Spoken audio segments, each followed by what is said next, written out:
Today it's back to basics as the AFN crew targets bread and butter species in estuary waters.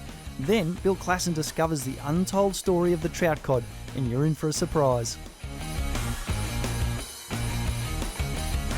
We often become dependent on technology such as fish finders. Today is all about fishing basics as I leave the sounder behind, jump into a small boat and explore an estuary in search of bread and butter species. I'm travelling down the New South Wales coast at the moment with small boat in tow. And I've set her onto the Bellinger River today. It's a new system for me, never fished it before. And I've also been set a little bit of a challenge from a mate of mine. He said, Nigel, I know that you love your sounder so much, and by that I mean your fish finder. He said, I challenge you to leave it at home, take your small boat, get onto a new system and see if you can go out there and catch fish. And it poses a very interesting challenge for me because yes, I do love my fish finder. It does become my eyes beneath the water. And I do feel somewhat blind when I don't have it, but it doesn't mean that you're not out there catching fish if you don't have modern technology on board. So what I've done today, new system, I've started up the top end of the Bellinger and I'm going to move my way down to the bottom and chase those bread and butter species, maybe a bass up the top, but then your bream and your flathead and your whiting are definitely options down low. But I've got to use all my other senses today. My eyes, my ears, potentially even the sense of smell. We'll see how we go, so stick around, I reckon. The challenge is going to be interesting. One thing I find a lot when you're fishing estuaries is that very often there's concentrations of bait in a particular part of an estuary. By that I mean prawns and bait fish and the like. And when you're out on the water, whether it's a new system or you fish it every day, I very often find you've got to go about identifying that patch of ground, like where's most of the bait. A good way to do it is move. Get up and down an estuary and start looking for signs of where the bait is. You'll very quickly start establishing indications of showering bait, prawns flickering or getting chased, flashes of bait fish or birds starting to prospect an area. They start telling you straight away that this is where the bait's concentrating, and where you find the bait, you find the predators. That's what we're trying to do right now. Find a few of them.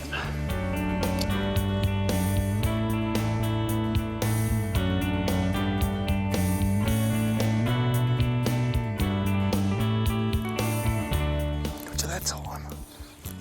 What have we got here? Little brimbo. Not a bad little brim actually. I think he's woken up yet. Oh yes.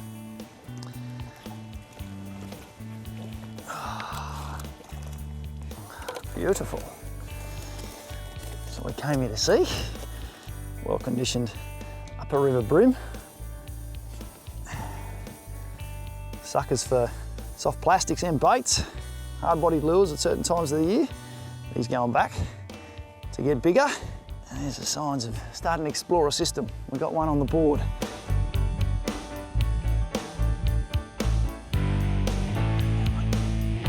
Off he goes. Lovely, good sign that. We're starting to fish the right spot. And when you do find fish, don't leave them behind. I find too often that we hit a fish here and there and we often keep going, leave those fish behind. One thing I certainly learnt from fishing the tournament scene and watching other good tournament anglers fish was once they started finding a few fish, they didn't go far away from that spot. They knew that's where the concentration was. They just then backed their ability to keep catching those fish as tide and conditions changed. We know the fish are here, technique's starting to work, let's keep at them.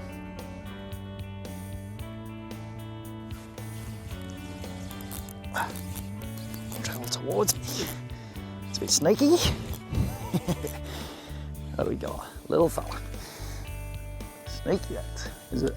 Felt a bit bigger for a reason. Got him on the side. Little guys are in the action as well. Good, starting to catch fish. Let's keep working.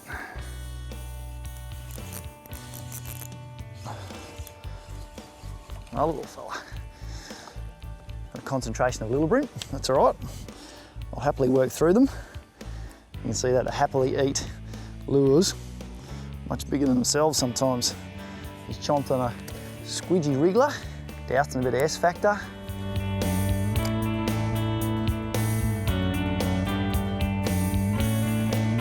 I've travelled downriver a few k's and watching what the river does as we travel down, and you can very much see that where it was crystal clear up the top and where I put in at the bridge at Bellingen, now that water's taken on a slightly more murky quality, and I've tasted the water at various points down the river. Now I can Definitely taste a hint of salt. Starting to see a few mullet flicking around the place. And my approach is very simple at the moment. I'm using the current, quietly drifting down the bankside, casting to likely looking spots, a lot of fallen timber, using a lightly weighted soft plastic. The idea being, put it in prime spots, work with the current, cover some bank, and just jiggle that lure from likely looking snags out into the deeper channel at the boat, and we'll see what we can find. It's a cool morning this morning and decidedly overcast, but it doesn't mean that you can't use a good pair of polarised sunglasses to identify key places to cast a lure. I think these days the technology in sunglasses is getting so good that they've got lenses now that adapt to different light conditions, and what it means for you though is that so often we want the ideal conditions when we go fishing, and it very rarely happens. You fish when you can and you make the most of the conditions that you got, but just because it's overcast doesn't mean I can't get out there and use my eyes to pick prime places to fish. And let's face it, I don't have the sounder today. The next best thing is my eyes, but I'm making the most of it. I've got good quality polarised sunglasses. I can penetrate that water even in low light conditions, and it's definitely going to help me put lures, or baits for that matter, in the right spot.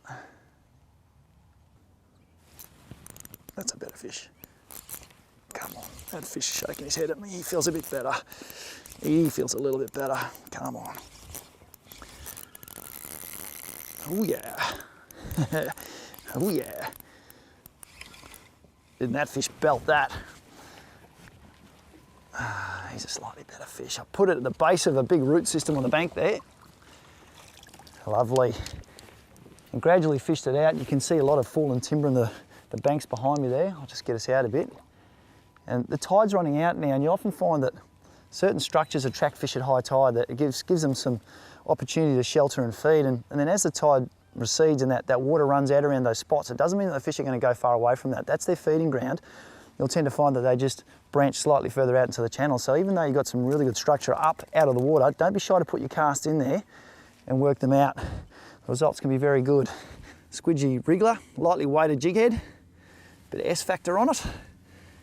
And don't these fish love a well-presented plastic? He'd probably thought that's a prawn coming hopping through his domain, and he thought it'd make an easy meal. He's giving me a little bit of enjoyment, and I think I'm going to put him back to grow bigger. But there we go. Using the minimalistic approach today. A box of jig heads, bag of plastics, light-weighted spin rod, little boat, and having a lot of fun. Off he goes. Beautiful. Nothing better than catching them. Letting them swim away to grow bigger and nastier and smarter. Time for me to get back spotting and catching them. Starting to enjoy the day.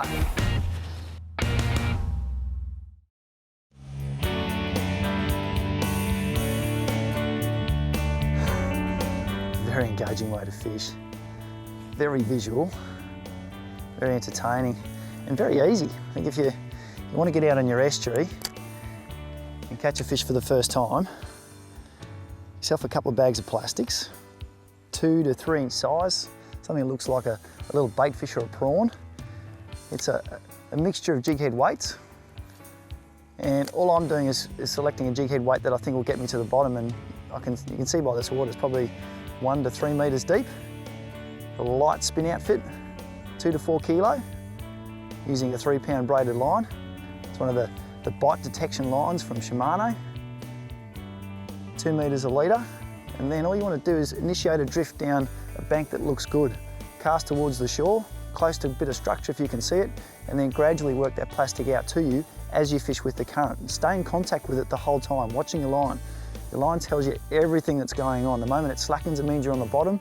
Give it little hops up and make it look like a little injured or wounded bait fish or prawn, and then simply keep that line tight and let it go back to bottom. As it slackens, you just keep jigging it. Every time you see something slightly different, I strike. If there's a little tap or I see the line suddenly speed up, usually means something's picked it up and away you go. Easy. I'm not very smart. I managed to master this technique quite quickly. I reckon anyone out there can do it. Great way to explore your estuary and come across a whole range of species. There's a good looking spot.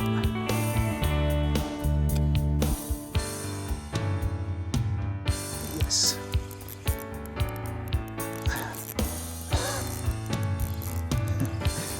Oh, it's such an engaging way to fish. You're just watching that braid the whole time, You'll hit bottom every now and again, it slackens and you hop it up and all of a sudden you get that slightest little dart of the line and you're in amongst the fish. And the battle begins. Another reason that when you're fishing like this, you want to have braided line that you can see. A lot of braids out on the market and high visibility ones. I highly recommend that you pick up one that you can see in the water because it's the way to fish like this. You've got to see what that lure's doing, when those fish are biting it, to take advantage of a very, very exciting way of fishing. He's no monster, but he's a sign that there's fish about. And where there's smaller fish and average size fish, there's going to be some bigger ones. Let's get into them. You've got to have all your senses highly tuned when you're fishing it at any time, because sometimes you hear fish, sometimes you even smell them, and that does sound funny, but when there's a lot of predatory activity going on down beneath the surface, they're eating prawns, they're eating bait fish, you tend to find a lot of oil gets released into the water, and quite often that results in a fishy smell getting emitted to us on top of the water. It sounds kind of funny, but sometimes you can smell fish before you come across them. And I think keeping your ears out for signs of buffing fish, bait getting chased, oh no, bait getting chased, or a sense of smell that indicates something's getting eaten in the area, just tells you that that's where you've got to fish. And that was very nearly a good one.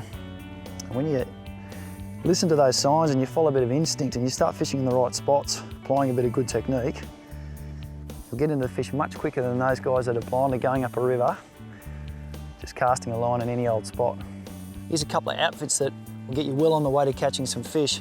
Today, the two outfits I've got is the Katana Nano from Shimano. It's a 7-foot rod in a 2 to 4 kilo weighting. And I've also used the 6'6" Starlo jungle sticks in 1 to 3 kilos. Match those up, 1,000 size reels, 3 to 4 pound braid, and you're well on the way to some great finesse soft plastics fishing. Cruising along these banks, flicking that little jig head off the bottom, slowly from the shallows out into the deeper water. Hopefully intersecting fish on the way. That was a good fish. He had a fair bit of weight and he came back and ate it. Beautiful. Yes. What have we got? Oh, flatty. Good flatty. That would have been the same fish coming back to eat that. It's an interesting thing when you're fishing with soft plastics, you'll often get a bump or a whack from the fish. If you miss it on the first go, don't give up and bring that lure back to you. Put it back to the fish, because very often this feels like the natural thing to them and they just think they've missed dinner. So if it comes back into their space, they'll very often come back and have a crack at it. You make that soft plastic look like part of the deal, rods are bending. Pretty fish, beautifully marked. So many of us love chasing these things all over Australia. When you've got one in the net or in the boat or on shore, you do have to be careful with them because they are armed with some pretty nasty bits of gear. I'm handling this fish as little as possible. If you do have a net which supports the health of fish, that means not a knottable net, very easy just to put them back in the water from your net, turn her upside down, see you later. Got my flatty, got my brim. To my mates back home that said I couldn't do it without my fish finder. Guess what? We've done all right. Using some good old-fashioned instinct and a bit of good fishing technique. On top of carrying around 2 spin rods to get the job done today, I am travelling exceptionally light. Box of jig heads, range of weights, range of hook sizes to match different soft plastics and depths of water that I might want to fish, and to accompany that, box with a whole bunch of soft plastics. These are from the Squidgy stable, mixtures of paddle tails, wrigglers, good prawn and bait fish imitations. Don't get too confused with colours, get yourself some natural colours and a couple of bright ones, and you're well on the way to travelling light, enjoying a day on the water. Showing you a bit of technique now. It's nothing stopping you getting out there and getting amongst them yourself. Oh, what have we got here? Oh, hello. Oh, a whiting. A whiting has come to the party. Not a bad little whiting either. There you go. Just goes to show you, well presented soft plastics in the estuary will fool everything that's out there chasing those little baits. Little bait fish, prawns. These guys are all out there hunting actively for them. And you put it in front of them. Light outfits, soft plastics are a very, very neat way of exploring any estuary, whether you fish it every day, you get to a completely new system like this one today. It's the Bellinger system in New South Wales. Great little spot for the bread and butter species, obviously, and a very handy little technique. Go down the shops, get yourself a light, sensitive 6'6", 7 foot, 1 to 3 kilo spin rod, load it up with 3 to 4 pound braid, a couple of meters of 4, 6 to 8 pound leader, box of jig heads, box of soft plastics. Whether you're on shore or in a little boat like this, you're well and truly in the hunt to getting yourself in amongst some great bread and butter species fishing.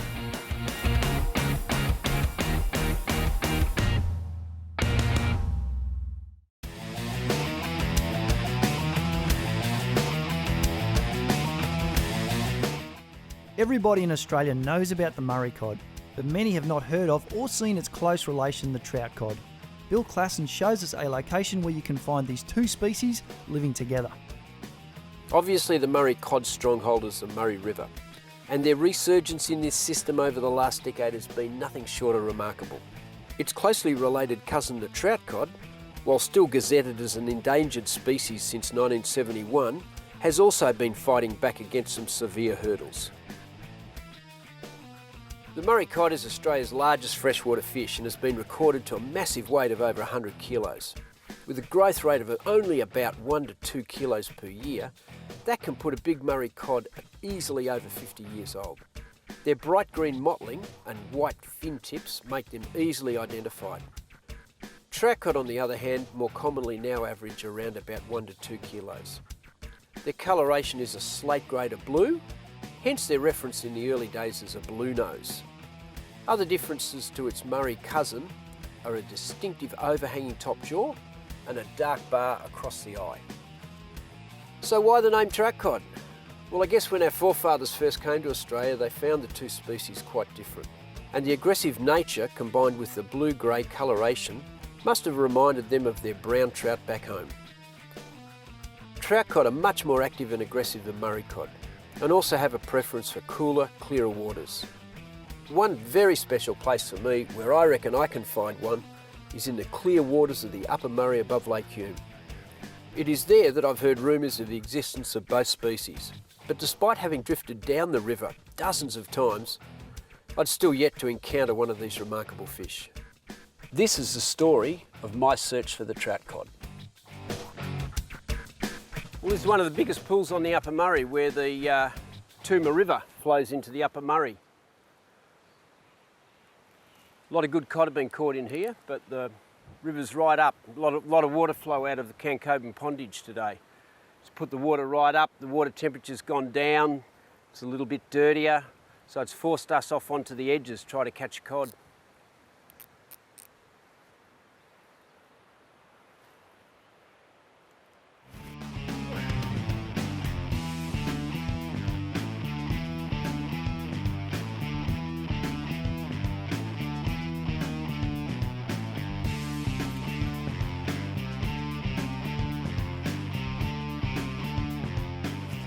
Oh, well, there you go, about a kilo. Hit this big spinnerbait just in on the back of the snag here. Water's really high and dirty at the moment, so we're a little bit worried about whether we get a fish or not, but obviously in the backwaters and the slower current, where the water's a bit cleaner, they're hanging out. Yet another Murray cod, and to be expected, I guess. Apart from a healthy natural recruitment, there has also been a lot of stockings in this section of the Murray River as well.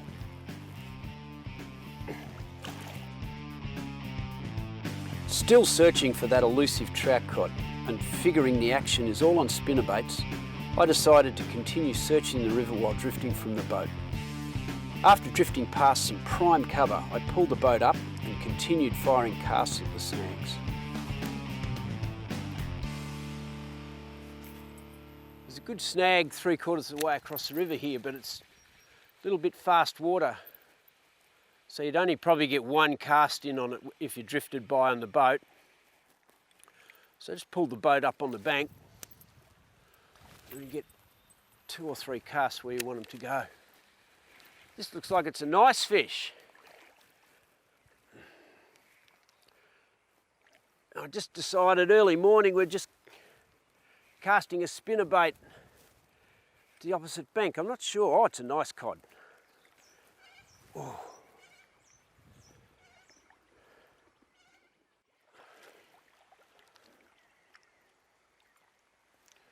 It's quite often handy with the boat. Some days you can just drift and cast from the boat, but other days if you want to work a pool over, pull your boat up and just hop out the bank and have a bit of a spin of the pool. What a cod. Lure casting from the bank. And just pull the boat up, casting to the opposite bank here. And he's a good fish. Taking a red and black spinnerbait. Just a straight crank, nothing too hard. And he's a good fish. Maybe he's about 70 centimetres, 5 kilos. We'll just get him back in the water here for you. Still not a trout cod, but what a beautiful specimen of a Murray cod. Around 70 centimetres in length, and see how it exhibits all the typical features of our best known freshwater fish. A lovely green mottling, white tips on the fins, and of course equal jaw lengths top and bottom. Good stuff. There he goes. Now this sort of cover is good cod water, whether that be trout cod or Murray cod. Rock bars, aerated clear water with plenty of deep cover nearby. A good mate of mine, Dougie Blair, was also fishing the river with me this day. And it was here that things started to get very, very interesting.